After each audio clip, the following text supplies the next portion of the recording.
श्रीगुरुभ्यो नमः। हरिः ओम्। शुद्धानन्दोरुसंविद्वितिबलबहुलोदार्यवीर्यादिदेहम् चिन्तासन्तापलेपोद्भवमृतिमुखराशेषदोषातिदूरम् सद्भिर्वैराग्यभक्ते श्रुतिमतिनियतध्यानजज्ञानयोगात् गम्यं वन्दे मुकुन्दाभिरमरमलं ब्रह्मवेदान्तवेद्यम्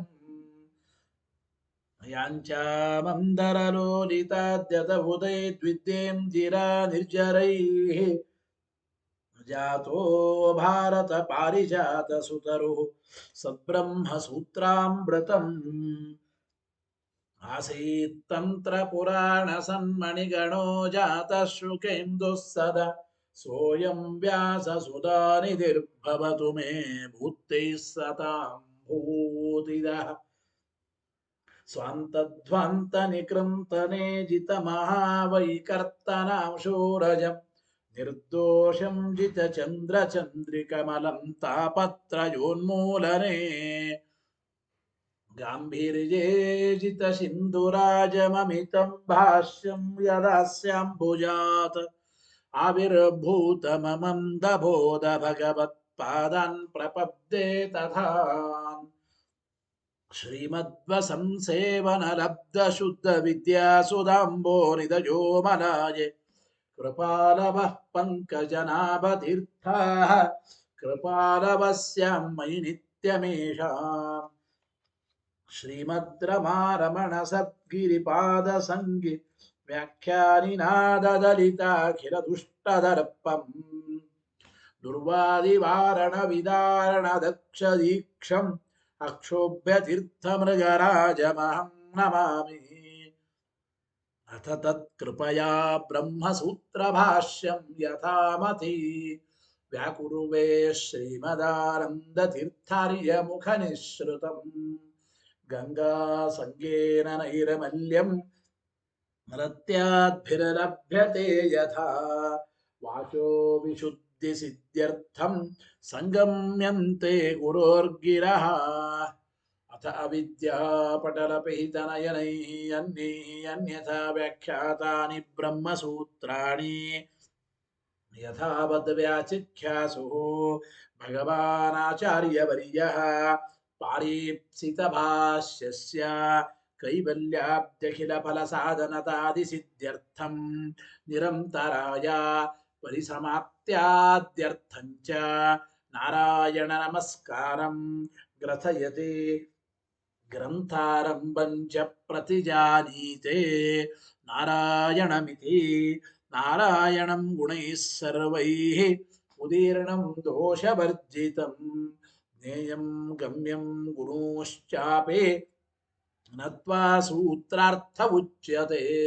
ओमो मथातो ब्रह्म जिज्ञासा ओम श्रुतिक्षीराब्धिमामत्यधीमं दरमहीभृता प्राप्ता न्यायसुधायेन तं जयीन्द्रमहं भजे बुधैरपि सुदुर्बोधे ग्रन्थे यन्मम साहसं तत्पारयन्तु निपुणाः गुरुपादरजक्कणाः लौकिकफलं लक्षणामृतदोहिनीं गुर्वनुग्रहरूपान्तां कामधेनुमुपास्महे मद्भुक्तिर्द्विनदी जयार्यशुभवाक् सूर्यात्मजा सङ्गमे व्याख्यास्नानमहो विधाय नृहरे प्राप्य प्रसादं परम् प्रापुर्ये कृतकृत्यतां गतमला विद्यादिराजादयो योगीशा कृपयन्तु ते जयमुनेर्भावस्य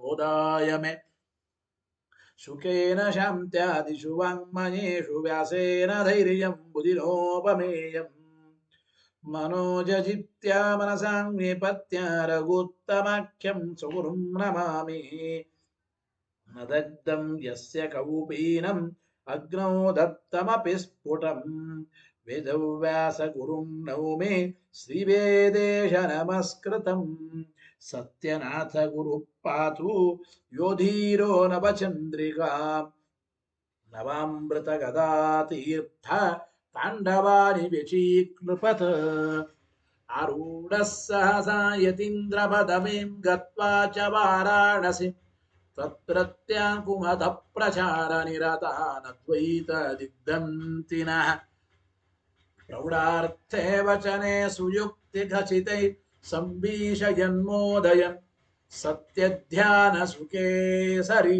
ವಿಜಯತೆ ಪಾದಾಸಿತ ಶ್ರೀಪತೆ ಪ್ರಾವೋಚತ್ ಜ್ಯೋತಿಕಂ ನ್ಯಾಯ ಸುಧಾವಾಕ್ಯಾರ್ಥಚಂದ್ರಿಕಾ ಸತ್ಯಪ್ರಜ್ಞ ಗುರುರ್ದದ್ಯಾತ್ ಪ್ರಜ್ಞಾಂ ವೈದಾಂತಿಕೀಂ ಸದಾ ಬಂಧುಸ್ತ್ವಂ ಗುರುರಿಷ್ಟದೈವತಮಿತಿ ತ್ವತ್ಪಾದಪಂಕೇರುಹಂ ಪ್ರಾಪ್ತಂ ಮಾಂ ಪರಿಪಾಲಯೇತಿ ಸತತಂ ಯಾಚೆ ನಿಬದ್ಧಾಂಜಲಿಃ ಚಿತ್ತಂ ಮದ್ಗುಣದೋಷ ಚಿಂತನ ವಿದೋ ನೂನಂ ಮನಃ ಮಾ ಕೃತಾಃ ಸತ್ಯಾಭಿಜ್ಞ ಗುರೋಸ್ತ್ವದಂಗ್ರಿಯುಗಲಂ ಹಿತ್ವಾ ನಮೇ ಸದ್ಗತಿಃ ಸತ್ಯಾಭಿಜ್ಞಕರಾಬ್ಜೋತ್ಥಾನ್ ಪಂಚಾಶದ್ವರ್ಷ ಪೂಜಕಾನ್ ಸತ್ಯಪ್ರಮೋದ ತೀರ್ಥಾರ್ಯಾನ್ ನೌಮಿನ್ಯಾಯ ಸುಧಾರತಾನ್ ವೇದೇಶ ಮುನಿಸತ್ಪಾದ ಸೇವಾ ಸಂಪ್ರಾಪ್ತ ವೈಭವಾನ್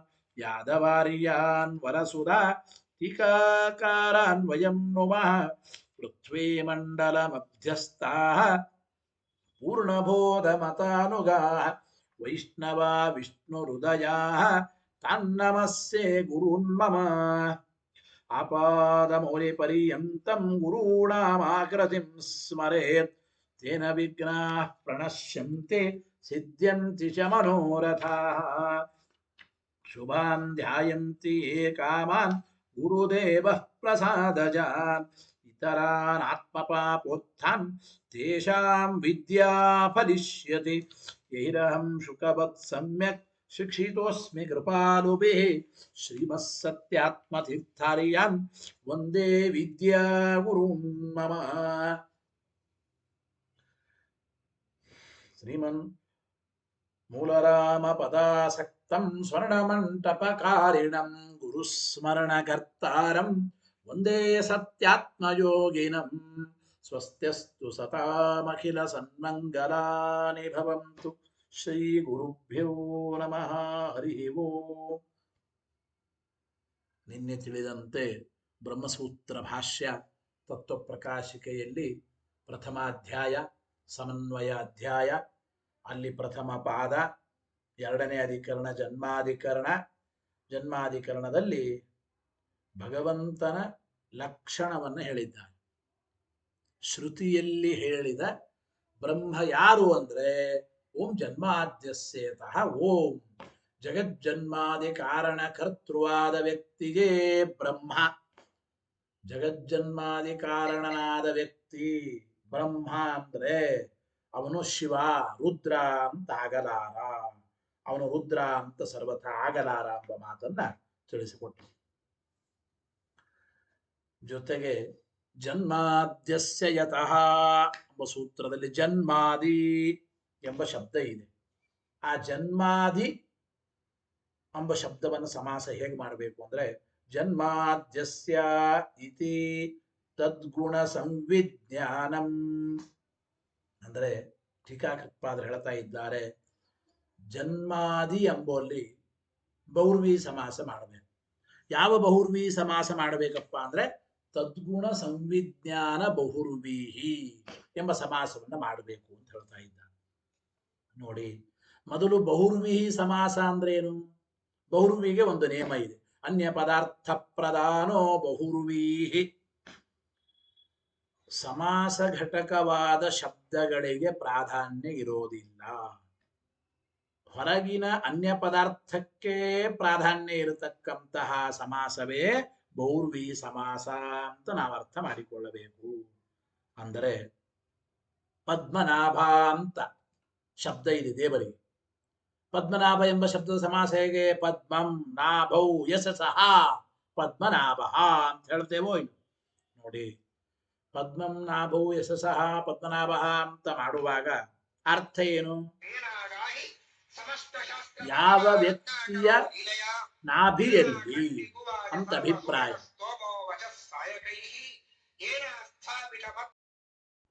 ನೋಡಿ, ಪದ್ಮನಾಭ ಎಂಬುವಲ್ಲಿ ಸಮಾಸದಲ್ಲಿ ಘಟಕವಾಗಿರತಕ್ಕಂತಹ ಪದ್ಮ ಶಬ್ದಾರ್ಥವಾದ ಕಮಲ ಅಥವಾ ನಾಭಿ ಎಂಬ ಶಬ್ದದ ಅರ್ಥ ಹೊಕ್ಕಳು, ದೇವರ ಹೊಕ್ಕಳು, ಇವೆರಡಕ್ಕೂ ಇಲ್ಲಿ ಪ್ರಾಧಾನ್ಯ ಇಲ್ಲ.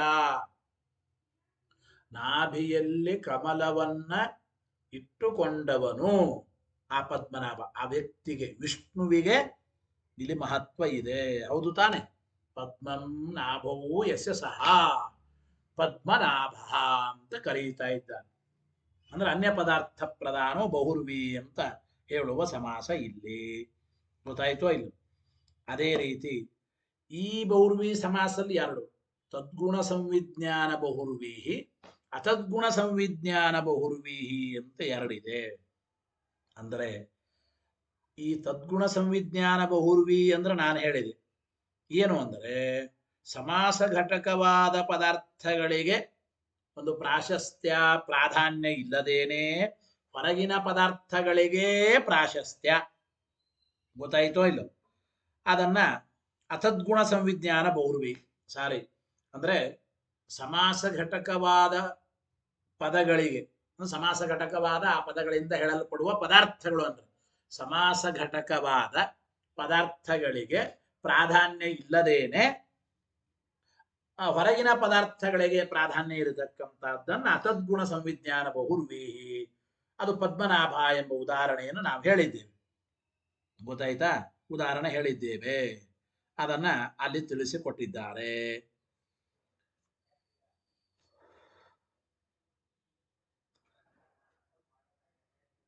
ಆಮೇಲೆ ತದ್ಗುಣ ಸಂವಿಜ್ಞಾನ ಬಹುರ್ವೀಹಿ ಅಂದ್ರೆ ಏನಪ್ಪ?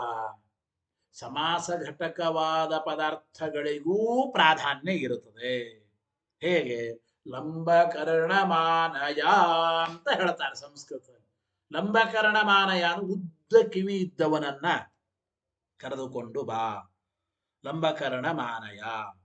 ಇಲ್ಲಿ ನೋಡಿ, ಉದ್ದ ಕಿವಿ ಇದ್ದ ವ್ಯಕ್ತಿಯನ್ನ ಕರೆದುಕೊಂಡು ಬಾ.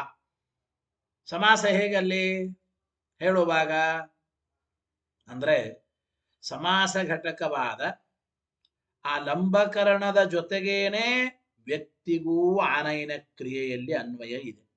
ಅಂದ್ರೆ ಲಂಬಕರ್ಣ ಮಾನಯ, ಉದ್ದ ಕಿವಿ ಇದ್ದವನನ್ನ ಕರ್ಕೊಂಡು ಬಾ ಅಂದ್ರೆ ಕರ್ಕೊಂಡು ಬರುವ ಕ್ರಿಯೆಯಲ್ಲಿ ವ್ಯಕ್ತಿ ಮಾತ್ರ ಘಟಕನಾಗಿದ್ದಾನೋ? ಇಲ್ಲ. ಆ ಲಂಬವಾದ ಕರ್ಣಗಳೂ ಘಟಕವಾಗಿವೆಯೋ ಇಲ್ಲೋ? ವ್ಯಕ್ತಿಯನ್ನ ಕರ್ಕೊಂಡು ಬರೋ ಕ್ರಿಯೆಯಲ್ಲಿ, ಆನಯನ ಕ್ರಿಯೆಯಲ್ಲಿ ಹೇಗೆ ವ್ಯಕ್ತಿ ಅನ್ವಯ ಹೊಂದುತ್ತಾನೋ, ವ್ಯಕ್ತಿಯ ಜೊತೆಗೆ ಅವನ ಜೊತೆಗೇ ಬರುತ್ತವೆ ಆನಯನ ಕ್ರಿಯೆಯಲ್ಲಿ, ಅವು ಅನ್ವಯ ಹೊಂದುತ್ತವೆ. ಲಂಬಕರ್ಣಗಳು ಉದ್ದಾದ ಕಿವಿಗಳ ಜೊತೆಗೇನೆ ಆ ವ್ಯಕ್ತಿ ಬರ್ತಾನೋ, ಇಲ್ಲ ಕಿವಿಗಳ ಬೇರೆ ವ್ಯಕ್ತಿ ಬೇರೆನಾ? ಹಾಗೆ ಆನಯನ ಕ್ರಿಯೆಯಲ್ಲಿ ಆ ಲಂಬಕರ್ಣಗಳು ಕೂಡ ಅನ್ವಯವನ್ನ ಹೊಂದುತ್ತವೆ. ಇದನ್ನ ತದ್ಗುಣ ಸಂವಿಜ್ಞಾನ ಬಹುರ್ವೀಹಿ ಅಂತ ಕರೀತಾ ಇದ್ದಾರೆ. ಅದೇ ರೀತಿ ಜನ್ಮಾದ್ಯಸ್ಯ ಯತಃ ಅಂಬಲು ಜನ್ಮಾದಿ ಅಂಬೋಲಿಯೂ ಕೂಡ ಜನ್ಮ ಆದಿ ಯಸ್ಯ ತತ ಜನ್ಮಾದಿ ಅಂತ ಬಹುರ್ವಿ ಸಮಾಸ ಮಾಡುವಾಗ ತದ್ಗುಣ ಸಂವಿಜ್ಞಾನ ಬಹುರ್ವೀನೇ. ಅಂದರೆ ಜನ್ಮವೇ ಮೊದಲಾಗಿ ಉಳ್ಳ, ಜನ್ಮವೇ ಮೊದಲುಳ್ಳ ಸ್ಥಿತಿ ಸಂಹಾರಾದಿಗಳನ್ನು ಸ್ವೀಕಾರ ಮಾಡಬೇಕು. ಗೊತ್ತಾಯ್ತೋ ಇಲ್ಲ? ಜನ್ಮಾದಿ ಎಂಬಲ್ಲಿ ಜನ್ಮವನ್ನ ಬಿಡದೇನೆ ಸಮಾಸ ಘಟಕವಾದ ಪದಾರ್ಥ ಜನ್ಮ ಅದೇ ಮೊದಲುಳ್ಳದ್ದಾಗಿ ಸ್ಥಿತಿ ಸಂಹಾರಾದಿಗಳನ್ನು ಸ್ವೀಕಾರ ಮಾಡಬೇಕು. ಜನ್ಮವನ್ನು ಬಿಟ್ಟು ಮುಂದಿನ ಸ್ಥಿತಿ ಸಂಹಾರಗಳನ್ನು ಅಷ್ಟೇ ಸ್ವೀಕಾರ ಮಾಡೋದು ಅಂತ ಅರ್ಥ ಅಲ್ಲ. ಜಗತ್ತಿನ ಸೃಷ್ಟಿ ಜನ್ಮ ಅದನ್ನೂ ತೆಗೆದುಕೊಂಡು ಸ್ಥಿತಿ ಸಂಹಾರಾದಿಗಳನ್ನು ಕೂಡ ಪರಮಾತ್ಮ ಮಾಡುತ್ತಾನೆ ಎಂಬ ಅರ್ಥವನ್ನ ತೆಗೆದುಕೊಳ್ಳಬೇಕು. ಇಷ್ಟು ವಿಚಾರವನ್ನ, ಸಮಾಸದ ವಿಚಾರವನ್ನ ಟೀಕಾಕೃತ್ಪಾದರು ಒಂದು ವಾಕ್ಯದಲ್ಲಿ ಬರೆದಿದ್ದಾರೆ. ಜನ್ಮಾದ್ಯಸ್ಯ ಯತಃ ಇತಿ ತದ್ಗುಣ ಸಂವಿಜ್ಞಾನಂ ಅಂತ ಇಷ್ಟು ಬರೆದಿದ್ದಾರೆ. ನೋಡಿ, ದೇವರು ಜಗತ್ತಿನ ಸ್ಥಿತಿ ಸಂಹಾರಗಳಿಗೆ ಅಷ್ಟೇ ಕಾರಣ ಅಂತ ಅಲ್ಲ, ಜನ್ಮ ಹಿಡಿದುಕೊಂಡು ಮುಂದಿನ ಏಳಕ್ಕೂ ಕಾರಣ. ಸೃಷ್ಟ್ಯಾದ್ಯಷ್ಟಕರ್ತೃ 8 ಕಾರ್ಯಗಳಿಗೂ ಕಾರಣ. ಅಂದರೆ ಲಬ್ಧ ಜನ್ಮನಃ ಹಿ ಸ್ಥಿತ್ಯಾದಿ ಇತ್ಯತಃ ಜನ್ಮನಃ ಆದಿತ್ಯಂ ಎಂಬ ಮಾತನ್ನು ತಿಳಿಸ್ಕೊಡ್ತಾ ಇದೆ. ನೋಡಿ, ಹುಟ್ಟೇ ಇಲ್ಲ ಅಂದ್ರೆ ಆ ಪದಾರ್ಥದ ಸ್ಥಿತಿ ನಿಯಮನ ಇದು ಕೂಡೋದೇ ಇಲ್ಲ. ಜನ್ಮ ಪಡೆದವನಿಗೆ ತಾನೆ ಸ್ಥಿತಿ ಸಂಹಾರ ಎಲ್ಲ ಇರತಕ್ಕಂಥವುಗಳು. ಲಬ್ಧ ಜನ್ಮನೋ ಹಿ ಹುಟ್ಟಿದ್ದ ವ್ಯಕ್ತಿಗೇನೆ ಸ್ಥಿತ್ಯಾದಿ ಸ್ಥಿತಿ ಸಂಹಾರಾದಿಗಳು ಹೇಳಬೇಕು. ಆದ್ದರಿಂದ ಜನ್ಮವನ್ನ ಮೊದಲು ಗ್ರಹಣ ಮಾಡಿ ಅನಂತರದಲ್ಲಿ ಸ್ಥಿತ್ಯಾದಿಗಳನ್ನು ಗ್ರಹಣ ಮಾಡಿದ್ದಾನೆ. ಒಟ್ಟು ಅಭಿಪ್ರಾಯ ಏನು? ಹುಟ್ಟು ಮೊದಲಾದವುಗಳು ಜಗತ್ತಿಗೆ ಯಾವನಿಂದ ಉಂಟೋ ಅವನು ಬ್ರಹ್ಮ ಅಂತ ಹೇಳಿದ್ದಾರೆ.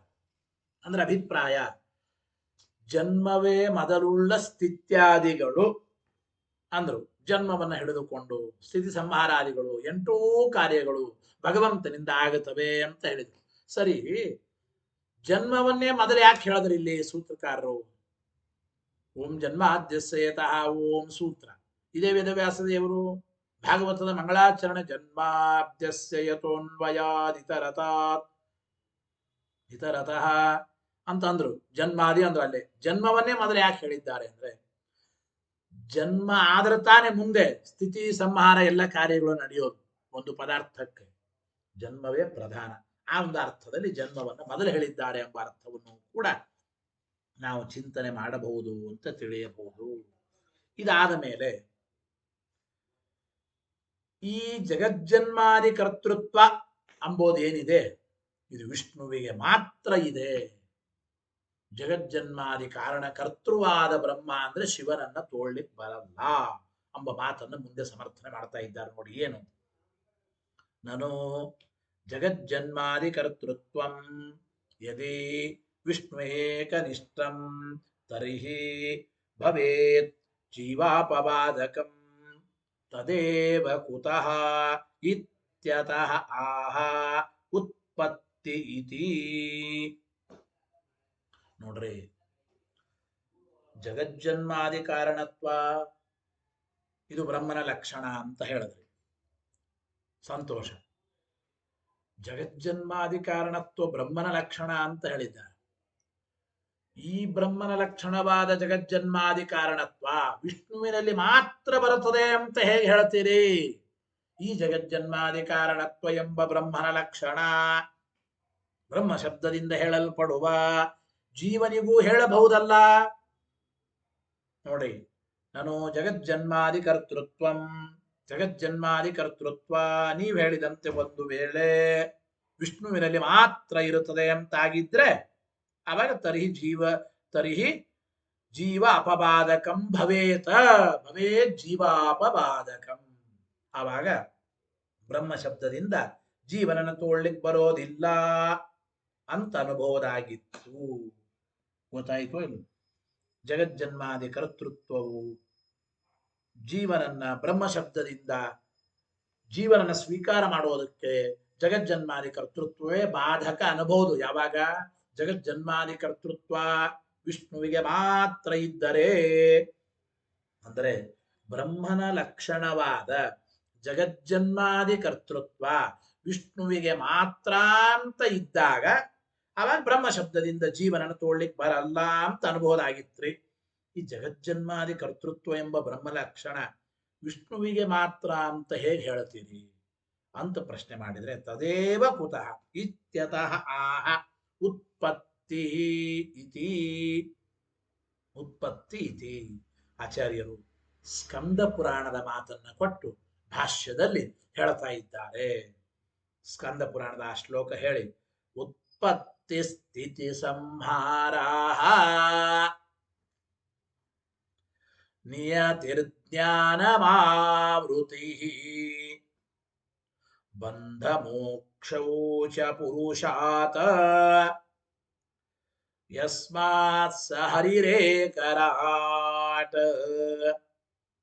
ಸ್ಕಂದ ಪುರಾಣದ ಮಾತು ಬ್ರಹ್ಮಸೂತ್ರ ಭಾಷ್ಯದಲ್ಲಿ ಆಚಾರ್ಯ ಹೇಳ್ತಾ ಇದ್ದಾರೆ. ಉತ್ಪತ್ತಿ ಸ್ಥಿತಿ ಸಂಹಾರಾಹ. ಉತ್ಪತ್ತಿ ಸ್ಥಿತಿ ಸಂಹಾರ. ನಿಯತಿ ಅಂದ್ರೆ ನಿಯಮನ, ಜ್ಞಾನ ಅಜ್ಞಾನ, ಜ್ಞಾನ ಆವೃತ್ತಿ ಅಂದ್ರೆ ಅಜ್ಞಾನ, ಬಂಧ ಮೋಕ್ಷ. ಯಸ್ಮಾತ್ ಪುರುಷಾತ್ ಭವಂತಿ.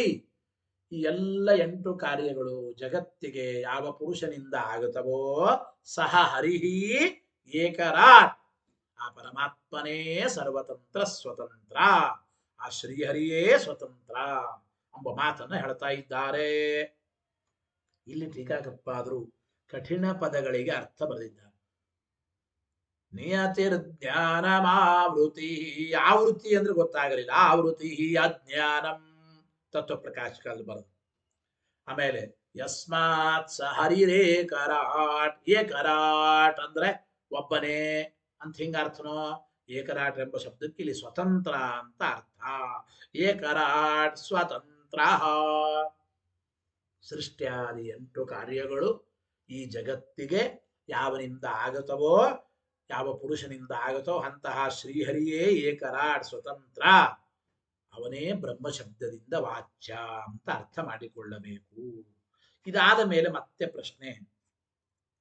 ನನು ಏತಲ್ಲಕ್ಷಣಂ ಜಿಜ್ಞಾಸ್ಯೇನ ಉಪಲಭ್ಯತೆ ಅತಃ ಕಥಂ ಜೀವಾಪಬಾಧಕಂ. ಮತ್ತೆ ಪೂರ್ವ ಪಕ್ಷಿಗಳ ಪ್ರಶ್ನೆ. ನೀವು ಹೇಳಿದ ಈ ಬ್ರಹ್ಮನ ಲಕ್ಷಣ ಅಂದ್ರೆ ಜಗಜ್ಜನ್ಮಾದಿ ಕಾರಣತ್ವ ಎಂಬ ಈ ಲಕ್ಷಣ ವಿಷಯವಾಕ್ಯದಲ್ಲಿ ಬಂದ ಜಿಜ್ಞಾಸ್ಯನಾದ ಬ್ರಹ್ಮನಲ್ಲಿ ಕೇಳಿ ಬಂದಿಲ್ಲ. ತದ್ವಿಜಿಜ್ಞಾಸಸ್ವ ತದ್ ಬ್ರಹ್ಮ ಅಂಬೋದು ಶ್ರುತಿಯ ಜಿಜ್ಞಾಸಾ ವಿಧಾಯಕವಾದ ವಾಕ್ಯ, ವಿಷಯ ವಾಕ್ಯ ಅಂತ ಕರೀತಾರೆ. ಈ ವಿಷಯ ವಾಕ್ಯದಲ್ಲಿ ಹೇಳಲ್ಪಟ್ಟವನು ಬ್ರಹ್ಮ.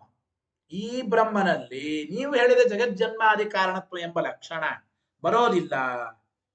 ಆದ್ದರಿಂದ ಬ್ರಹ್ಮ ಶಬ್ದದಿಂದ ಜೀವವನ್ನು ಗ್ರಹಣ ಮಾಡೋದಕ್ಕೆ ಈ ಲಕ್ಷಣ ಬಾಧಕ ಅಂತ ಹೇಗಂತೀರಿ?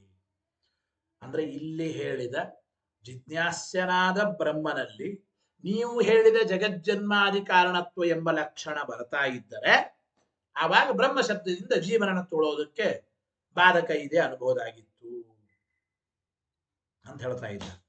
ಹಿಂಗ್ ಪ್ರಶ್ನೆ ಬಂದ್ರೆ ಇತ್ಯತಃ ತತ್ಪೂರ್ವ ವಾಕ್ಯೇ ಕಥಿತಂ. ಹಿಂದಿನ ವಾಕ್ಯದಲ್ಲೇನೆ ಈ ವಿಚಾರ ಹೇಳಿದ್ದೇವಪ್ಪ ಅಂಬೋದನ್ನ ಇತಿ ತದುದಾಹರತಿ. ಆ ಹಿಂದಿನ ವಾಕ್ಯ ಯಾವುದು ಅದನ್ನ ಆಚಾರ್ಯರೇ ಭಾಷ್ಯದಲ್ಲಿ ಉದಾಹರಣೆ ಮಾಡ್ತಾ ಇದ್ದಾರೆ. ತೈತ್ತರೇಯ ಉಪನಿಷತ್ತಿನ ವಾಕ್ಯ ಹೇಳಿ. ವಾಕ್ಯ ಯಥೋ ಇಮಾನಿ ಭೂತಾನಿ ಜಾಯಂತೆ ಯೇನ ಜಾತಾನಿ ಜೀವಂತಿ ಯತ್ ಪ್ರಯಂತ್ಯಭಿಶಂವಿಶಂತೀತಿ ತದ್ವಿಜಿಜ್ಞಾಸಸ್ವ ತದ್ ಬ್ರಹ್ಮ ಇತಿ. ಇದು ತೈತ್ತರೇಯ ಉಪನಿಷತ್ತು ಇರತಕ್ಕಂಥ ವಾಕ್ಯ. ಏನು?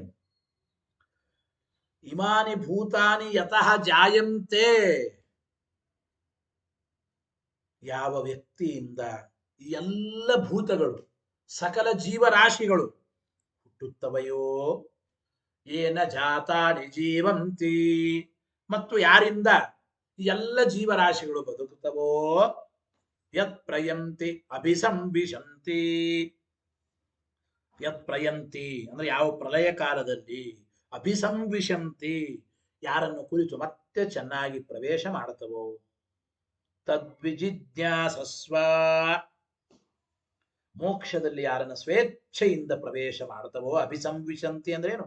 ಮೋಕ್ಷದಲ್ಲಿ ಯಾವ ವ್ಯಕ್ತಿಯನ್ನ ಈ ಎಲ್ಲ ಜೀವರಾಶಿಗಳು ಚೆನ್ನಾಗಿ ಪ್ರವೇಶ ಮಾಡುತ್ತವೆಯೋ, ತದ್ವಿಜಿಜ್ಞಾಸಸ್ವ ಅಂತವನನ್ನ ವಿಚಾರ ಮಾಡು, ಅವನೇ ಬ್ರಹ್ಮ.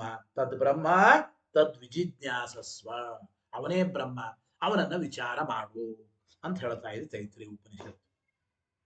ಈ ಉಪನಿಷತ್ತಿನಲ್ಲಿ ಇರತಕ್ಕಂಥ ಮಾತಿಗೂ ಕೂಡ ಟೀಕಾಕೃತ್ಪಾದರು ಅರ್ಥ ಬರೀತಾ ಇದ್ದಾರೆ.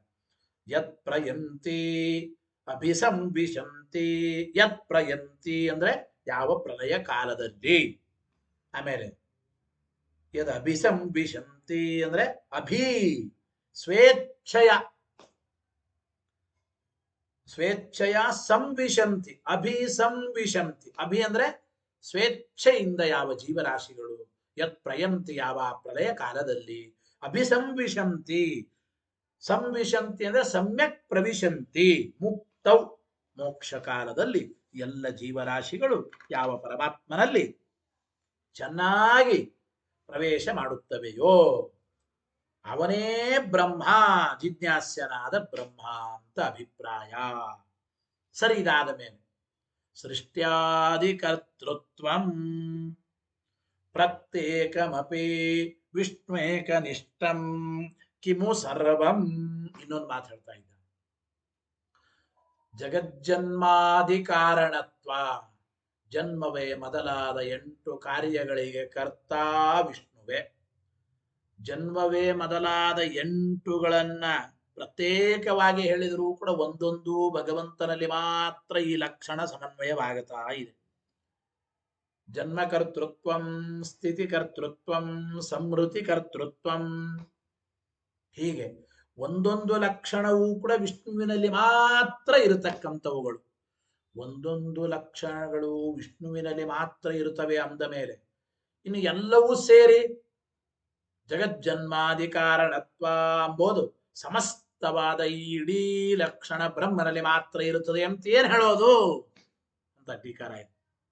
ಅಂದ್ರೆ ಸೃಷ್ಟ್ಯಾದಿ ಕರ್ತೃತ್ವ ಒಂದೊಂದು ವಿಷ್ಣುವಿನಲ್ಲಿ ಮಾತ್ರ ಇರುತ್ತವೆ ಅಂದ ಮೇಲೆ ಬ್ರಹ್ಮ ಶಬ್ದದಿಂದ ಜೀವನನ ತಗೊಳ್ಳಿಕ್ಕೆ ಬರಲ್ಲ ಅಂದ ಮೇಲೆ 8 ಕಾರ್ಯಗಳನ್ನು ದೇವರೇ ಮಾಡ್ತಾನೆ, ವಿಷ್ಣುವೇ ಮಾಡ್ತಾನೆ.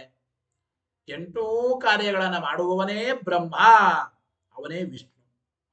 ಈ 8 ಕಾರ್ಯಗಳನ್ನ ಸೇರಿ ಜೀವ ಮಾಡ್ತಾನ, ಮಾಡೋದೇ ಇಲ್ಲ ಅಂದ ಮೇಲೆ ಬ್ರಹ್ಮ ಶಬ್ದದಿಂದ ಸರ್ವಥಾ ಜೀವನನ್ನ ಸ್ವೀಕಾರ ಮಾಡಬಾರದು.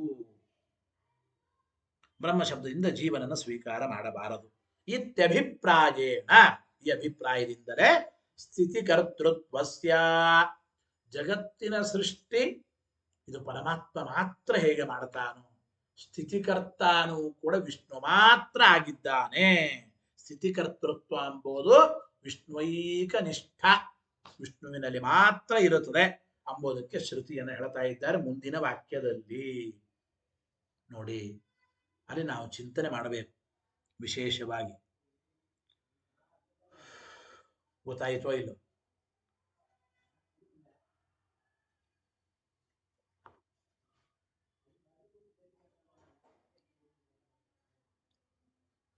ಏನು ಸ್ಥಿತಿಕರ್ತೃತ್ವ ವಿಷ್ಣುವಿನಲ್ಲಿ ಮಾತ್ರ ಇದೆ. ಭಾಷ್ಯದಲ್ಲಿ ಆಚಾರ್ಯ ಋಗ್ವೇದ ಸಂಹಿತೆಯ ಮಾತನ್ನು ಕೊಟ್ಟು ಹೇಳ್ತಾ ಇದ್ದಾರೆ. ಹೇಳಿ, ಯವುತ್ರಿಧಾತು ಪೃಥಿವೀಂ ಉತದ್ಯಾ ಏಕೋದಾಧಾರ ಭುವನಾನಿ ವಿಶ್ವ. ಏನರ್ಥ ಇದಕ್ಕೆ? ಯವು, ಯಹ ಅಂದ್ರೆ ಯಾರು, ಉ ಅಂದ್ರೆ ಏವಕಾರ. ಯಹ ಉ, ಯ ಉ ಅಂದ್ರೆ ಏನು? ಯಾರೊಬ್ಬನೇ, ಯಾವ ಪರಮಾತ್ಮ ಮಾತ್ರ, ವಿಷ್ಣು ಮಾತ್ರ. ತ್ರಿಧಾತು, ತ್ರಿಧಾತು ಅಂದ್ರೆ ಪ್ರಕೃತಿ, ಪುರುಷ, ಕಾಲ, ಈ ಮೂರಕ್ಕೂ ಆಧಾರನು. ಯವು, ಯಾವ ಒಬ್ಬ ವ್ಯಕ್ತಿ ಮಾತ್ರ ತ್ರಿಧಾತು, ಪ್ರಕೃತಿ, ಪುರುಷ, ಕಾಲ, ಈ ಮೂರಕ್ಕೆ ಆಧಾರನು. ಮತ್ತು ಪೃಥ್ವೀಂ, ಪೃಥ್ವಿಯನ್ನ, ಉತ ಮತ್ತು ದ್ಯಾ, ದ್ಯುಲೋಕವನ್ನ, ಏಕಃ ವಿಷ್ಣು ಮಾತ್ರ. ವಿಶ್ವಾಭುವನಾನಿ ದಾಧಾರ, ವಿಶ್ವಾಭುವನಾನಿ ಅಂದ್ರೆ ಇಡೀ ವಿಶ್ವವನ್ನ ಆ ಪರಮಾತ್ಮ ದಾಧಾರ, ಧಾರಣೆ ಮಾಡಿ ಪೋಷಣೆ ಮಾಡ್ತಾ ಇದ್ದಾನೆ ಎಂಬ ಅರ್ಥವನ್ನು ಚಿಂತನೆ ಮಾಡಬೇಕು ಈ ವಾಕ್ಯಕ್ಕೆ. ಅದಕ್ಕೆ ಅರ್ಥ ಬರೀತಾ ಇದ್ದಾರೆ. ಏನಪ್ಪಾ ಅಂದ್ರೆ ನೋಡಿ, ಯವುತ್ರಿಧಾತು ಪೃಥ್ವೀಮುತದ್ಯ ಏಕೋದಾಧಾರ ಭುವನಾನಿ ವಿಶ್ವ. ಕಠಿಣ ಪದಗಳಿಗೆ ಮತ್ತೆ ಟೀಕಾರಾಯರ ಅರ್ಥ ಬರೀತಾರೆ. ಯವು ಅಂದ್ರೆ ಏಕ ಏವ, ಯಾವ ಒಬ್ಬನೇ. ತ್ರಿಧಾತು ಅಂದ್ರೆ ಪ್ರಕೃತಿ, ಪುರುಷ, ಕಾಲಾಧಾರಕ. ಪ್ರಕೃತಿ, ಪುರುಷ, ಕಾಲ, ಈ ಮೂರಕ್ಕೂ ಆಧಾರ. ಆಮೇಲೆ ಪೃಥಿವೀಂ ದ್ಯಾಂ, ಪೃಥ್ವಿ ಪೃಥ್ವೀಂ ದ್ಯಾಂ ಅಂದ್ರೆ ದ್ವಿಲೋಕ, ಇಷ್ಟು ಮಾತ್ರ ಅಲ್ಲ, ವಿಶ್ವಾನಿ ಭುವನಾನಿ, ವಿಶ್ವಾಭುವನಾನಿ, ವಿಶ್ವ ಅಂದ್ರೆ ಎಲ್ಲ, ಸಕಲ ಅಂತ ಅರ್ಥ. ವಿಶ್ವಾಭುವನಾನಿ ಅಂದ್ರೆ ಎಲ್ಲ ಚತುರ್ದಶ ಭುವನಗಳನ್ನು ಕೂಡ ದಾಧಾರ ಅಂದ್ರೆ ದಧಾರ ಧಾರಣೆ ಮಾಡಿ ಪೋಷಣೆ ಮಾಡ್ತಾ ಇದ್ದಾನೆ. ಅಂದರೆ ಇಡೀ ಜಗತ್ತಿನ ಧಾರಣೆ ಪೋಷಣೆ ಮಾಡತಕ್ಕಂಥವನು, ಅಂದ್ರೆ ಇಡೀ ಜಗತ್ತಿಗೆ ಸ್ಥಿತಿ ಅದು ವಿಷ್ಣುವಿನಿಂದ ಎಂಬ ಮಾತು ಇಲ್ಲಿ ನಮಗೆ ಗೊತ್ತಾಗುತ್ತಾ ಇದೆ. ಇಲ್ಲಿ ನೋಡಿ ಆಮೇಲೆ ತಥಾ ನಿಯಮನಂಚ ತದೇಕ ಕರ್ತೃಕಮೋ, ಜನ್ಮ ಸ್ಥಿತಿ ಒಂದೊಂದು ಪ್ರತ್ಯೇಕ ಲಕ್ಷಣ ಹೇಳಿದಾಗ ಇವು ವಿಷ್ಣುವಿನಲ್ಲಿ ಮಾತ್ರ ಇರುತ್ತವೆ ಅಂತ ಹೇಗೋ ಹಾಗೆ ಅದೇ ರೀತಿ ನಿಯಮನ ಎಂಬ ಒಂದು ಲಕ್ಷಣವೂ ಕೂಡ ವಿಷ್ಣುವಿನಲ್ಲಿ ಮಾತ್ರ ಇರುತ್ತದೆ. ಇತಿ ಶ್ರುತಿ ಮಾಹ, ಈ ವಿಷಯದಲ್ಲಿ ಶ್ರುತಿ ಹೇಳ್ತಾ ಇದ್ದ. ಚತುರ್ಭಿ ಇತಿ ಹೇಳಿ, ಋಗ್ವೇದ ಸಂಹಿತೆಯ ಮಂತ್ರ, ಮುಂದಿನ ಮಂತ್ರ.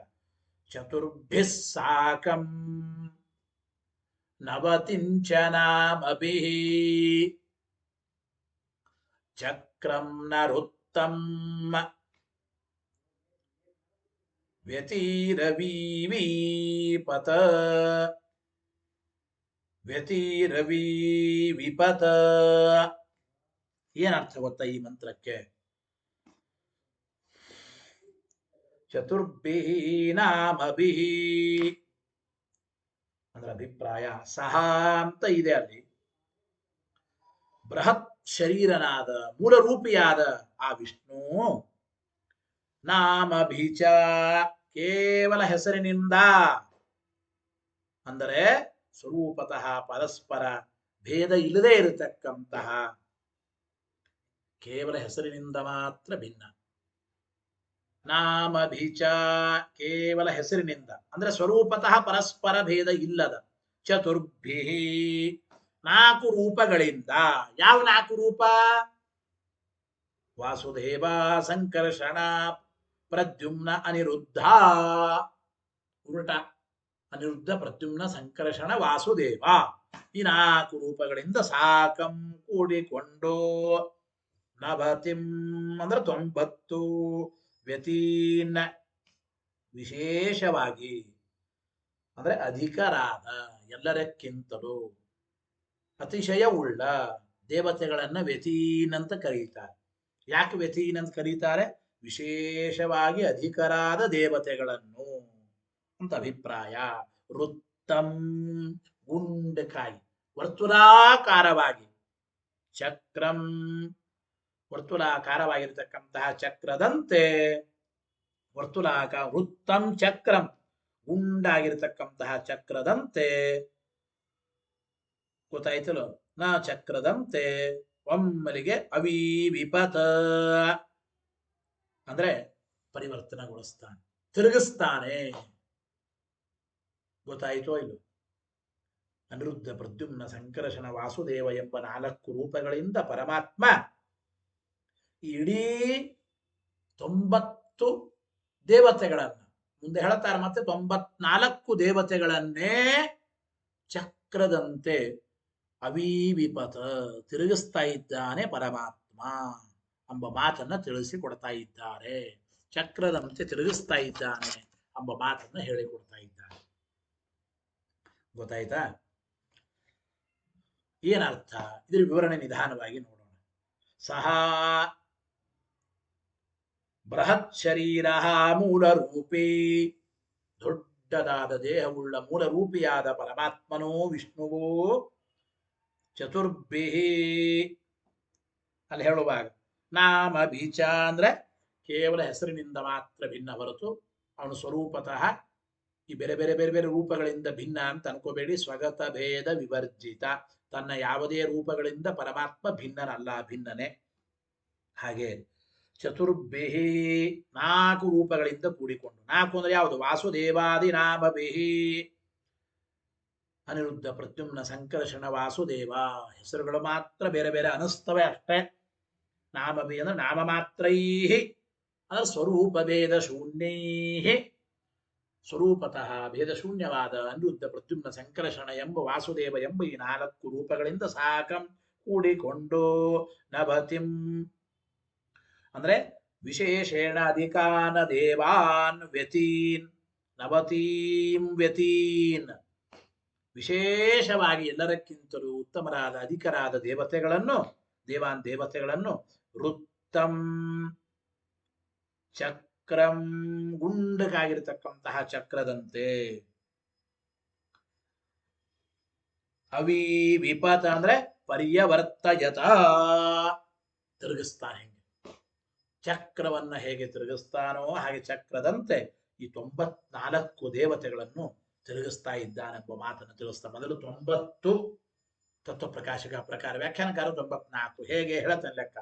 ಮೊದಲು 90 ನಭತಿಂ ಅಂದ್ರೆ ಯಾರು ಗೊತ್ತು? 90 ಅಂದ್ರೆ 8 ವಸುಗಳು, ಅಷ್ಟವಸವ, ಏಕಾದಶ ರುದ್ರಾಹ 11 ರುದ್ರರು, ಏಕಾದಶ ಆದಿತ್ಯಾಹ ನಿಜವಾಗಲೂ ದ್ವಾದಶಾದಿತ್ಯರು 12 ಆದಿತ್ಯರು, ಅವರಲ್ಲಿ ವಿಷ್ಣು ಒಬ್ಬ ಆದಿತ್ಯ ಇದ್ದಾನೆ. ಗೊತ್ತಾಯಿತೋ ಇದು? ಆ ವಿಷ್ಣುವಿನನ್ನ ಬಿಟ್ಟರೆ ಗೊತ್ತಾಯಿತೋ ಇಲ್ಲಿ ವಿಷ್ಣುವಿನನ್ನ ಬಿಟ್ಟರೆ ಏಕಾದಶ ಆದಿತ್ಯರು ಎಂಬ ಮಾತನ್ನು ನಾವು ಚಿಂತನೆ ಮಾಡಬೇಕು ಅಂತ ತಿಳಿಯಬೇಕು. ಏಕಾದಶ ರುದ್ರರು, ಏಕಾದಶ ಆದಿತ್ಯರು, 11 11 22 ಪ್ಲಸ್ 8 ಅಷ್ಟವಸುಗಳು 30 ಆಯಿತು. 10 ಪ್ರಜಾಪತಿಗಳು 40 ಆಯಿತು. ಆಮೇಲೆ ಪಂಚಾಶನ್ಮರುತಃ 49 ಮರುದ್ಗಣಗಳು 49 ಮರುದ್ಗಣಗಳು. ಹೀಗೆ ಋಗ್ಭಾಷ್ಯದಲ್ಲಿ ಆಚಾರ್ಯರು ಒಟ್ಟು 90 ದೇವತೆಗಳನ್ನ ಹೇಳಿದ್ದಾರೆ.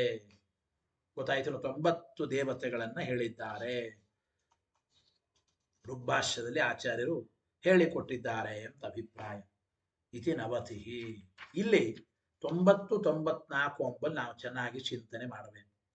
90 ದೇವತೆಗಳು ಅಂದ್ರೆ ಹಿಂದೆ ಹೇಳಿದೆ, ಋಗ್ಭಾಷ್ಯದ ಪ್ರಕಾರ ಆಚಾರ್ಯ ಹೇಳಿದ್ದು 8 ವಸುಗಳು, 11 ರುದ್ರರು, ವಿಷ್ಣುವಿನನ್ನ ಬಿಟ್ಟರೆ ಉಳಿದ 11 ಆದಿತ್ಯರು 30 ಆಯಿತು. ಆಮೇಲೆ ಮರೀಚಿ ಮುಂತಾದ 7 ಋಷಿಗಳ ಜೊತೆಗೆ ಸೇರಿಕೊಂಡ ಅಥರ್ವ ಋಷಿಗಳು, ಭೃಗು ಋಷಿಗಳು, ದಕ್ಷ ಪ್ರಜಾಪತಿ 3 ಸೇರಿ 10 ಪ್ರಜಾಪತಿಗಳು.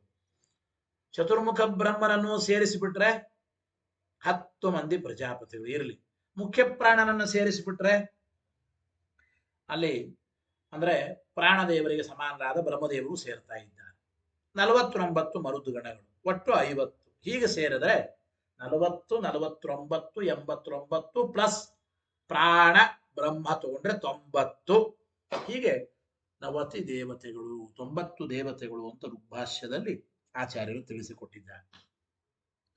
94 ಅಂತ ಒಂದು ಅರ್ಥ ತ್ರಿವಿಕ್ರಮ ಪಂಡಿತಾಚಾರ್ಯರು ತತ್ವ ಪ್ರದೀಪದಲ್ಲಿ ಹೇಳತಕ್ಕಂಥದ್ದು ಏನಪ್ಪಾ ಅಂತಂದ್ರೆ, ಚತುರ್ಭಿಹಿ ಸಾಕಂ ಅಂದ್ರೆ 4 ದೇವತೆಗಳಿಂದ ಕೂಡಿಕೊಂಡ 90 ದೇವತೆಗಳು.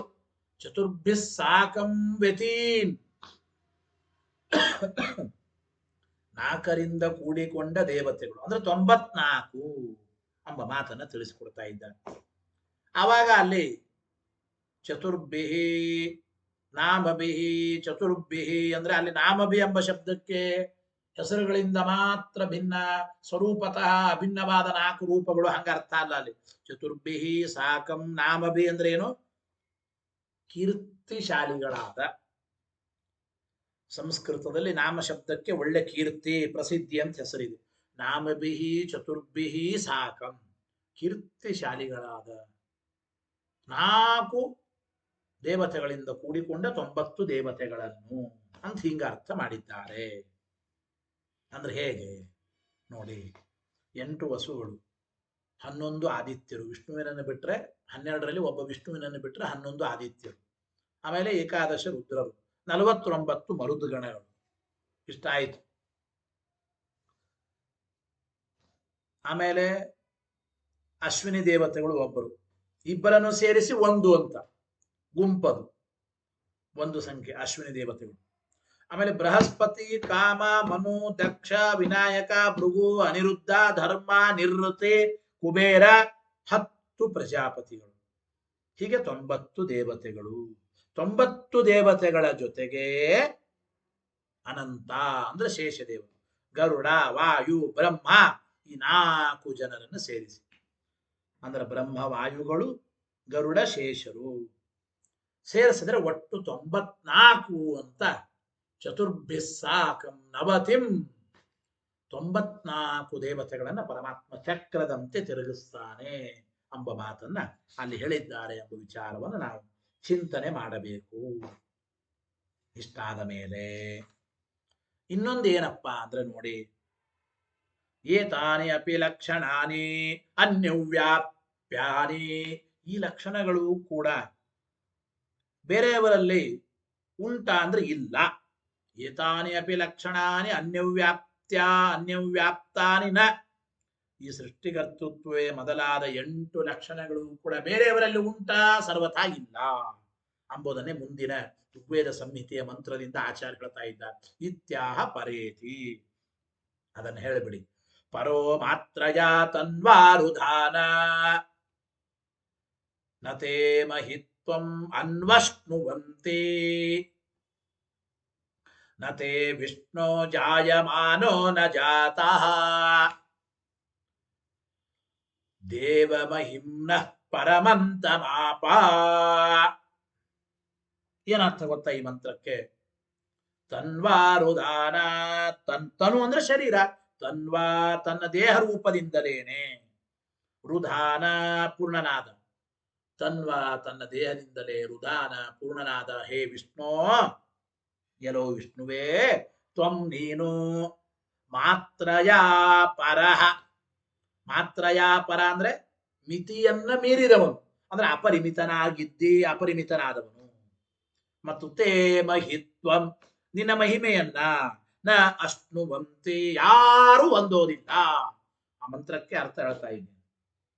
ಆಮೇಲೆ ಹೇ ದೇವ, ಕ್ರೀಡಾದೇವನು ವಿಶಿಷ್ಟನಾದ ಇರೋ ದೇವನೇ, ಜಾಯಮಾನ ಈಗ ಹುಟ್ಟುವವನು, ವರ್ತಮಾನ ಕಾಲ, ಜಾತಃ ಹಿಂದೆ ಹುಟ್ಟಿದವನು, ಯಾರೂ ಕೂಡ ತೇ ನಿನ್ನ ಮಹಿಮ್ನಃ ಮಹಿಮೆಯ ಪರಮಮ್ಮಂತಂ, ನಿನ್ನ ಮಹಿಮೆಯ ಪರಮ ಸೀಮೆಯನ್ನ ನ ಆಪ ಹೊಂದಿಲ್ಲ. ಈ ಹುಟ್ಟುವವರು ಹಿಂದೆ ಹುಟ್ಟುವವರು ಹೊಂದಿಲ್ಲ, ಮುಂದೆ ಹುಟ್ಟುವವರು ಹೊಂದುತ್ತಾರೆ ಅದೂ ಇಲ್ಲ ಎಂಬ ಮಾತನ್ನು ಹೇಳ್ತಾನೆ. ನತೇ ವಿಷ್ಣು ಜಾಯಮಾನೋ ನ ಜಾತಃ, ಹಿಂದೆ ಹುಟ್ಟಿದವನು, ಈಗ ಹುಟ್ಟುವವನು, ಮುಂದೆ ಹುಟ್ಟುವವನು ಯಾರೂ ಕೂಡ ನಿನ್ನ ಮಹಿಮೆಯನ್ನ ಪೂರ್ಣವಾಗಿ ಹೊಂದಲಾರರು ಎಂಬ ಮಾತನ್ನ ಋಗ್ವೇದ ಸಂಹಿತೆಯಲ್ಲಿ ದೇವರ ಮಹಿಮೆ, ದೇವರ ಲಕ್ಷಣ ಯಾರು ಹೊಂದಲಿಕ್ಕೆ ಸಾಧ್ಯವಿಲ್ಲ ಎಂಬ ಮಾತನ್ನು ಹೇಳಿದ್ದಾರೆ. ಹೀಗಾಗಿ ಪರವಾಕ್ಯ ನೋಡಿ, ಹೇ ವಿಷ್ಣು, ಎಲ್ಲೋ ವಿಷ್ಣುವೇ, ಸ್ವಮೂರ್ತ್ಯೈವ ಅಪರಿಚ್ಛಿನ್ನ, ಎಲ್ಲೋ ಪರಮಾತ್ಮನೇ, ನೀನು ನಿನ್ನ ದೇಹದಿಂದಲೇನೆ ನೀನು ಪೂರ್ಣ ಅಪರಿಚ್ಛಿನ್ನ. ಮತ್ತು ತ್ವಂ ಮಾತ್ರಯ ಪರಹ ಅಂದ್ರೆ ತ್ವಂ ಮಿತೇಹೇ ಪರಹ ಅಸಿ, ನೀನು ಪರಿಮಿತಿಯನ್ನ ಮೀರಿದವನಾಗಿದ್ದಿ, ಅಪರಿಮಿತನಾಗಿದ್ದಿ. ಅತಃ ಅಪರಿಮಿತತ್ವಾತ್, ಅಪರಿಮಿತನಾದ್ರಿಂದ ತೇ ನಿನ್ನ ಜಗತ್ಸೃಷ್ಟ್ಯಾದಿ ಮಹಿಮಾನಂ, ತೇ ಮಹಿತ್ವಂ ಅಂದ್ರೆ ಈ ಜಗತ್ಸೃಷ್ಟ್ಯಾದಿ ರೂಪವಾದ ನಿನ್ನ ಮಹಿಮೆಯನ್ನ ನ ಅನ್ವಷ್ಣುವಂತಿ ಅಂದ್ರೆ ಕೇಪಿ ನ ಪ್ರಾಪ್ನುವಂತಿ, ಯಾರು ಹೊಂದಲಿಕ್ಕೆ ಸಾಧ್ಯವಿಲ್ಲ. ಇಲ್ಲಿ ಹೇಳಿದ್ರು ವರ್ತಮಾನ ನಿಷೇಧಾತ್ ಸ್ಯಾದತೀತಾದೋ ಅತಿವ್ಯಾಪ್ತಿ. ಇಲ್ರಿ, ವರ್ತಮಾನ ಕಾಲದಲ್ಲಿ ದೇವರ ಮಹಿಮೆಯನ್ನ, ಸೃಷ್ಟಿಯಾದಿ ಅಷ್ಟಕರ್ತೃತ್ವವನ್ನು ಯಾರು ಹೊಂದಲಿಕ್ಕೆ ಸಾಧ್ಯ ಇಲ್ಲ, ಬೇಡ. ಹಿಂದಿನ ಕಾಲದವರು, ಮುಂದಿನ ಕಾಲದವರು ದೇವರ ಮಹಿಮೆಯನ್ನು ಹೊಂದಬಹುದೇನೋ? ದೇವರ ಈ ಲಕ್ಷಣಕ್ಕೆ ಅತೀತ ಅನಾಗತ ವ್ಯಕ್ತಿಗಳಲ್ಲಿ ಅತಿವ್ಯಾಪ್ತಿ ಬರುತ್ತದೆ ಏನು ಅಂದ್ರೆ ಸ್ಯಾದ್ ಅತೀತಾದೋ ಅತಿವ್ಯಾಪ್ತಿ ಇತಿನ ಇತ್ಯತಃ. ಅದಕ್ಕೆ ಹೇಳಿದ್ರು ನತೇ ವಿಷ್ಣು ಜಾಯಮಾನೋ ನ ಜಾತಃ, ಹೇ ವಿಷ್ಣು, ಎಲ್ಲೋ ದೇವನೇ, ತೇ ಮಹಿಮ್ನಃ ನಿನ್ನ ಮಹಿಮೆಯ ಪರಮಂ ಅಂತಂ, ಆ ಪರಮ ಸೀಮೆಯನ್ನ ಜಾಯಮಾನಃ ನ ಪ್ರಾಪ್ನೋತಿ, ಮುಂದೆ ಹುಟ್ಟುವ ವ್ಯಕ್ತಿನೂ ಹೊಂದಲಾರ. ಜಾತಃ ನ ಆಪ, ಈಗ ಹಿಂದೆ ಹುಟ್ಟಿದ ವ್ಯಕ್ತಿನೂ ಸರ್ವತಾ ಹೊಂದಲಾರ. ಜನಿಷ್ಯಮಾಣ ನ ಆಪ್ಸ್ಯತಿ ಇತ್ಯರ್ಥ, ಯಾವ ವ್ಯಕ್ತಿಯೂ ಕೂಡ ನಿನ್ನ ಮಹಿಮೆಯನ್ನ ಹೊಂದಲಾರ ಎಂಬ ಮಾತನ್ನು ತಿಳಿಸಿಕೊಡ್ತಾ ಇದ್ದಾರೆ. ಕೊನೆಗೆ ನೋಡಿ, ಜಗತ್ಕಾರಣತ್ವಂಚ ಬ್ರಹ್ಮಣ ನ ವಿಕಾರಿತ್ವೇನ. ಸರಿ, ಜಗಜ್ಜನ್ಮಾದಿ ಕಾರಣತ್ವ ಇದು ಬ್ರಹ್ಮನ ಲಕ್ಷಣ. ಇಂತಹ ಬ್ರಹ್ಮನ ಲಕ್ಷಣ ಜೀವನಲ್ಲಿ ಬರೋದೇ ಇಲ್ಲ. ಅಂದ ಮೇಲೆ ಬ್ರಹ್ಮ ಶಬ್ದದಿಂದ ಜೀವನನ್ನು ತಗೋಬಾರದು. ಇಷ್ಟಾಯಿತು, ಇಷ್ಟೊತ್ತು ಹೇಳಿದ ವಿಚಾರ. ಸರಿ, ಬ್ರಹ್ಮ ಜಗತ್ತಿಗೆ ಕಾರಣ ಅಂದ್ರೆ ಹೇಗ್ರಿ? ಬ್ರಹ್ಮನೇ ಜಗದಾತ್ಮನ ವಿಕಾರ ಹೊಂದಿದ್ದಾನ.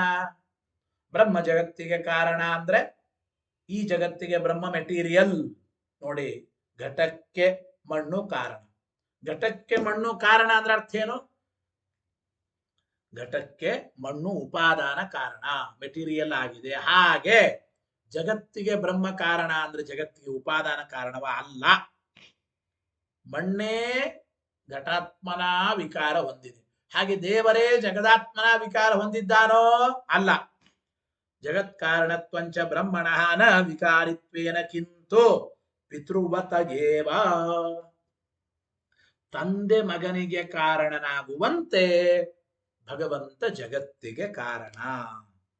ಈ ವಿಚಾರವನ್ನೇ ಇದು ಶ್ರುತ್ಯಾದರ್ಶಯತಿ, ಶ್ರುತಿಯಿಂದ ತೋರಿಸ್ತಾ ಇದ್ದಾರೆ. ಮತ್ತೆ ಋಗ್ವೇದ ಸಂಹಿತೆಯ ಮಾತು ಹೇಳಿ ಏನು?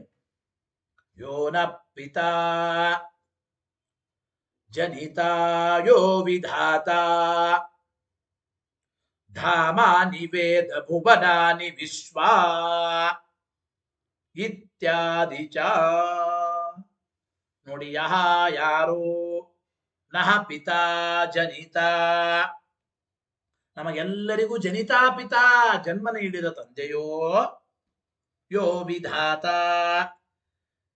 ಯಾವ ವ್ಯಕ್ತಿ ಎಲ್ಲವನ್ನ ಧಾರಣೆ ಮಾಡಿದವನು, ಪೋಷಕನಾದವನು, ಅಂತಹ ವ್ಯಕ್ತಿ ವಿಶ್ವ ಭುವನಾನಿ ಧಾಮಾನಿ ಎಲ್ಲ ಲೋಕಗಳನ್ನ, ಎಲ್ಲ ಮನೆಗಳನ್ನು ವೇದ ತಿಳಿಯುತ್ತಾನೆ ಅಂತ ಈ ಮಂತ್ರದ ಅರ್ಥ. ಈ ಕಡೆ ಬರೀತಾರೆ, ನಹ ಸರ್ವೇಶಾಂ, ನಹ ಅಂದ್ರೆ ನಮಗೆ, ನಮಗೆಲ್ಲರಿಗೂ.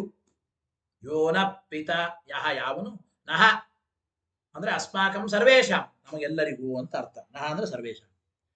ದೇವರು ತಂದೆ ಅಂದ್ರೆ ದತ್ತಕ ತಂದೆಯಂತೆ ತಂದೆ ಅಲ್ಲ. ನ ದತ್ತ ಪುತ್ರ ಪಿತೃವತ ಪಿತಾ ಕಿಂತು ಜನಿತಾ ಜನಕ. ದತ್ತಕ ತಂದೆಯಂತೆ ತಂದೆ ಅಲ್ರಿ.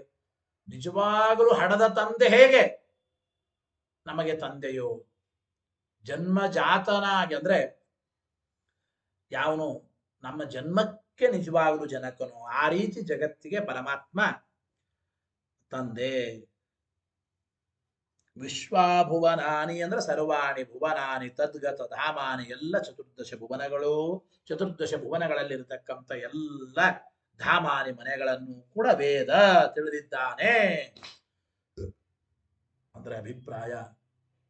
ಅತಃ ಅತಿವ್ಯಾಪ್ತ್ಯಾದಿ ಶೂನ್ಯ ವಿಷ್ಣು ಲಕ್ಷಣವತ್ವಾತ, ಯಾವ ಅತಿವ್ಯಾಪ್ತ್ಯಾದಿ ದೋಷಗಳಿಲ್ಲದ ವಿಷ್ಣುವಿನ ಲಕ್ಷಣ, ವಿಷ್ಣುವಿನ ಲಕ್ಷಣ ಅದು ಪರಮಾತ್ಮ. ಗೊತ್ತಾಯ್ತಾ? ಆದ್ದರಿಂದ ನಾವು ಹೇಳಿದ ಬ್ರಹ್ಮನ ಲಕ್ಷಣಕ್ಕೆ ಯಾವುದೇ ವಿಧವಾದ ಅತಿವ್ಯಾಪ್ತ್ಯಾದಿ ದೋಷಗಳಿಲ್ಲ. ಅಂತಹ ಬ್ರಹ್ಮನ ಲಕ್ಷಣ ನಿಜವಾಗಲೂ ಉಳ್ಳವನು, ವಿಷ್ಣುವಿನ ಲಕ್ಷಣ ಉಳ್ಳವನು ವಿಷ್ಣುವೇ. ವಿಷ್ಣುರೇವ ಶ್ರುತ್ಯುಕ್ತಂ ಬ್ರಹ್ಮ. ಆದ್ದರಿಂದ ತದ್ವಿಜಿಜ್ಞಾಸಸ್ವ ತದ್ಬ್ರಹ್ಮ ಎಂಬ ಶ್ರುತಿಯಲ್ಲಿ ಹೇಳಿದ ಬ್ರಹ್ಮ ಅಂದ್ರೆ ಅದು ವಿಷ್ಣುವೇ, ನ ಜೀವ, ಜೀವ ಅಲ್ಲ. ಆದ್ದರಿಂದ ಯುಕ್ತಾಯೇವ ಬ್ರಹ್ಮ ಜಿಜ್ಞಾಸ ಇತಿ ಸ್ಥಿತಂ. ಆದ್ದರಿಂದ ಬ್ರಹ್ಮನ ಜಿಜ್ಞಾಸ ಎಂಬುದು ಅವಶ್ಯವಾಗಿ ಮಾಡಬೇಕು ಅಂತ ಹೇಳಿದ್ದು ಅತ್ಯಂತ ಯುಕ್ತವೇ. ಬ್ರಹ್ಮನ ಜಿಜ್ಞಾಸ ಮಾಡಬೇಕು. ಬ್ರಹ್ಮನ ಜಿಜ್ಞಾಸ, ಬ್ರಹ್ಮ ಶಬ್ದಕ್ಕೆ ಜೀವನೋ ವಿಷ್ಣುವೋ? ವಿಷ್ಣುವೇ. ಯಾಕೆ ಬ್ರಹ್ಮ ಶಬ್ದದಿಂದ ಜೀವನನ್ನು ತಗೋಬಾರದು ಅಂದ್ರೆ ಬ್ರಹ್ಮನ ಲಕ್ಷಣ ಹೇಳಿದ್ದಾರೆ ನೋಡ್ರಿ. ಬ್ರಹ್ಮ ಅಂದ್ರೆ ಯಾರು? ಜಗಜ್ಜನ್ಮಾದಿ ಕಾರಣ ಕರ್ತೃ ಆದವನೇ ಬ್ರಹ್ಮ. ಜನ್ಮಾತ್ಯಸ್ಸ ಯತಃ, ಎರಡನೇ ಸೂತ್ರ ಹೇಳಿದ್ದಾರೆ. ಸರಿ, ಈ ಬ್ರಹ್ಮನ ಲಕ್ಷಣ ಜೀವನಲ್ಲಿ ಬರಲ್ವೋ? ಬರಲ್ಲ. ವಿಷ್ಣುವಿನಲ್ಲಿ ಮಾತ್ರ ಈ ಬ್ರಹ್ಮನ ಜಗಜ್ಜನ್ಮಾದಿ ಕಾರಣತ್ವ ಎಂಬ ಲಕ್ಷಣ ಬರ್ತದೆ.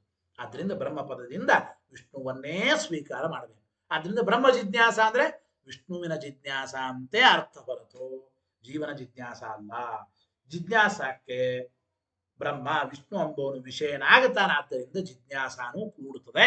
ಇಷ್ಟು ಹೇಳಿದಂತಾಯಿತು. ಒಟ್ಟು ಮುಂದಿನ ವಾರದಲ್ಲಿ ಮತ್ತೆ ಮೂರನೇ ಅಧಿಕರಣ ಶಾಸ್ತ್ರ ಯೋನಿತ್ವಾಧಿಕರಣದ ವಿಚಾರವನ್ನ ಮುಂದಿನ ವಾರದಲ್ಲಿ ತಿಳಿಯೋಣ ಅಂತ ಹೇಳ್ತಾ ಹರಯೇ ನಮಃ ಶ್ರೀಕೃಷ್ಣಾರ್ಪಣಮಸ್ತು ಅನೇನ ಭಾವೇತ್ ಪುಣ್ಯಂ ತದಾಪ್ನೋತು ಗುರುರ್ಮಮ ಮಧ್ವೇಶಾರ್ಪಣಮಸ್ತು.